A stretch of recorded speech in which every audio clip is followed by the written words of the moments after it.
Hey there friends and enemies, Joper here again, and Rex Gaming just dropped a new video on Blue Protocol, a game that I am very excited about. Even though I haven't had a chance to play it, they did have a closed beta, but I wasn't able to get in, so I'm really looking forward to whatever news comes out about this game, any more information I can get. Hopefully we get a release date in the not too distant future, and yeah, I really just want to get hands on, so I'd love to hear from you guys on if this is a game you guys are looking forward to as well. But let's check out the video and I'll give my thoughts. Is Blue Protocol going to be any good? I hope it is. We really enjoy our time with the game during the recent Japanese closed beta and spent a lot of time It looks great. Systems, experiencing the content it has to offer, and testing out different classes. But there were definitely some glaring issues when it comes to some of these mechanics in the game. That's unfortunate. For Blue Protocol to be an actual good game, then these issues would have to be fixed, and there's good news as in a recent developer live stream, Bandai Namco have addressed some of the biggest issues that players had in the beta in That's good. to make Definitely the good. overall game experience much better. So we're going to go through all of the important feedback changes that they've made so that you know what's different.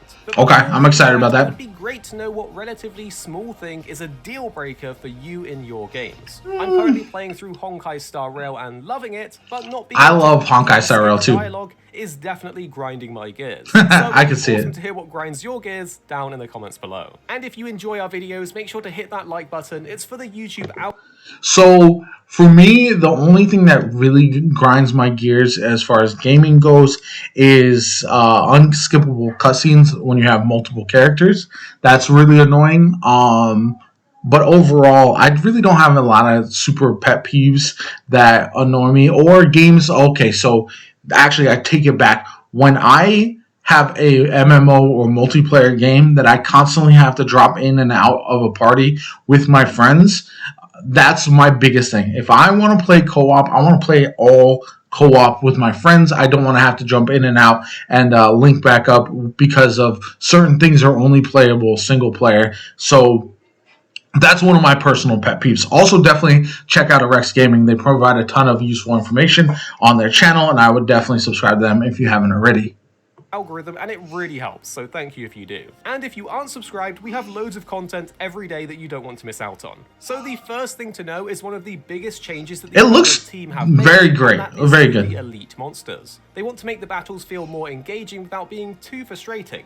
So they're going to adjust the HP values and increase their attack values. Okay. I think this will make the battles feel much more enjoyable and balanced, without making you feel like you're wasting too much time to defeat a monster that's too difficult or just has a whole ton of health. Yeah, that's good. Significant change is you don't want bullet sponges for hard dungeons based on player feedback. It's great to see that the development team is now taking our feedback seriously and making changes to the game to make it more rewarding and fun. That's so good too. To be able to enjoy getting more drops and feeling like we're making more progress as we play through the game and farm. Yeah, that's absolutely necessary. Of Blue Protocol. It was super fun, and I do wish the game was out so I could play it right now. But it did have a big issue when it comes to the skills and the balance around them. The developers have made some top-level changes to the way that combat works. One of these changes is that all classes' cooldowns will be adjusted, which will enhance the overall combat experience, as on some classes, they had large cooldowns on every skill, meaning you had long periods of downtime where you were just auto-attacking. So it's great that this has been adjusted. Yeah, I like that a lot. Some examples of these skills being adjusted. For example, the Spellweaver's tactical skills have received a damage buff, with Blizzard being the most buffed one. Additionally, for the Spellweaver, the team has made concentration, which is effectively your mana of that class, more effective, so that you'll be able to cast skills a lot more frequently, if not all of the time. However, players will still need to be cautious when generating aggro to avoid getting targeted during combat, as the Spellweaver is a bit more squishy. But this is a great change because spellcaster classes should be like glass cannons. Yeah,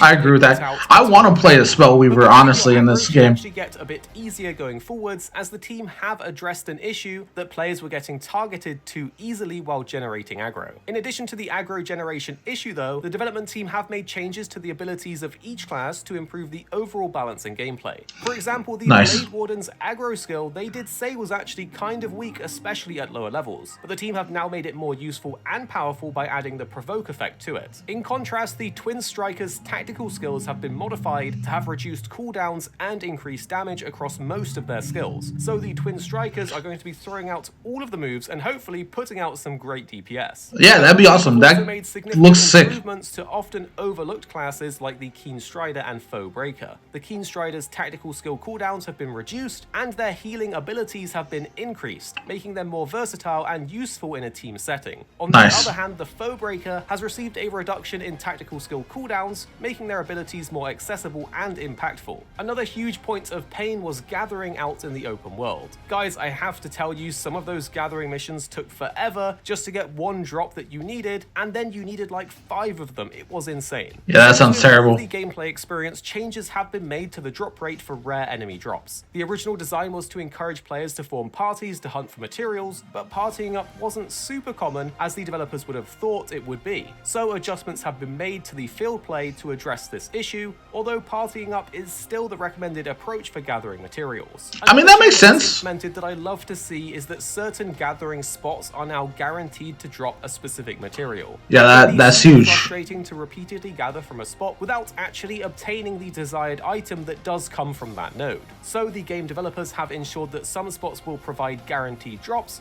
while others will remain RNG. This is an amazing change, and I'm so happy that you guys I like that a lot. Experienced the grind as it was before, just to get one mushroom that you needed to progress. The next change is to a system that has probably caused us the most frustration, and that is the leveling system. Here is a quick that was sick, actual. System.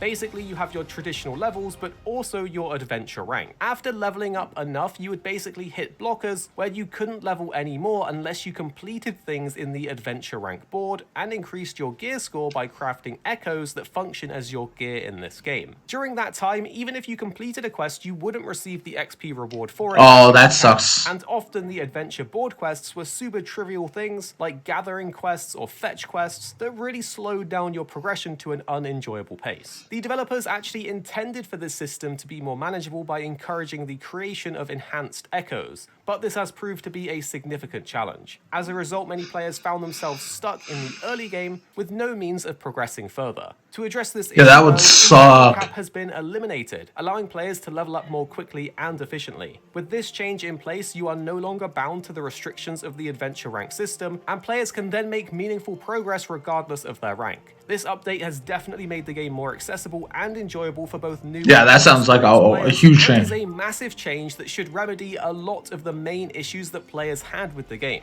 It's super nice to see them actively listening to player feedback and then making changes that address these issues. Yeah, that sounds really good. They also simplified the adventure rank board, making it easier to the mouse looks sick. Each node, which is a welcome change. There were also a few other cool bits of information that you should know about from the stream that weren't about the feedback from the beta directly. The first is that the beta was the last for Japan, but hopefully they will announce a Western beta soon. That would be later, which will mean please and that thank you. guys can enjoy it for yourself. And I would love to see they that. also went through a bunch of different stats and infographics within the stream so that you can see player data based on the classes played, the items crafted, and the levels that players reached. You can actually see in the classes played that the Blade Warden ended up being one of the most played classes at a higher level. Interesting. Beta, with Keen Strider and Twin Striker being the most played at the lower level end. I also want to say a big thank you to Blue Protocol Database for their translations, and I would recommend their Discord as it's a friendly place to be in, as we've been lurking there and it's always been a positive experience. Okay, I'm gonna pause it there because I think that's pretty much all of the video, all the news. Overall, exciting changes. It all sounds very, very good. The best part of it is not necessarily the changes themselves, but the fact that they are looking at data, they're listening to players, and they're determining the best way forward. And that's what these betas should be about. I'm seeing it with Wayfinder as well, that these companies are using the betas to actually update and change the game before launch instead of just using it to test servers and stuff like that. That's what Diablo does, and we're not seeing a lot of change with Diablo, but Diablo, I feel like because it's number 4, they already kind of understand what they want to do with the game a little bit better, whereas Blue Protocol, Wayfinder, these are brand new games that need to launch in as good a spot as possible so they don't hemorrhage players right from the beginning. All of the changes sound good. I'm excited. I think the Spellweaver is the class that I'm going to start with. If I had to guess, it sounds like it's going to be a lot of fun, but I'm going to probably play all of them at some point because they all look very, very engaging. which is good. I think that's very, very cool. And ultimately, I'm excited for launch of Blue Protocol. Hopefully it hits sooner rather than later, or at least I get a beta to play, because I'd love to try it out for myself. Anyway, I'd love to hear from you guys. My name is Jopa. Subscribe to the channel. It helps me out tremendously. Shows you want to see more content like this from me in the future for Blue Protocol. Like the video. I hope you have a good one, and I'll catch you all later.